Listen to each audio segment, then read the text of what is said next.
Pessoal, a responsabilidade aqui na encruzilhada do Inchó, né? Porque de trevo aqui não tem nada, né? Vieram aqui, fizeram um barulho danado aí, o pessoal do DR, aqui na BR 230, né? Patrocínio a Serra do Salito, onde eles vem cá, fez uma maquiagem aqui, ó, arrancaram aqueles meio fio que tinha aqui, onde facilitava o contorno do pessoal para estar entrando no sentido patrocínio, né?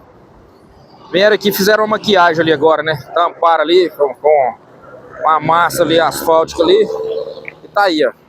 A vergonha da nossa encruzilhada do Inchó, né? Que de trevo isso aqui não tem nada, né? Aí o perigo que é isso aí, ó. Entendeu?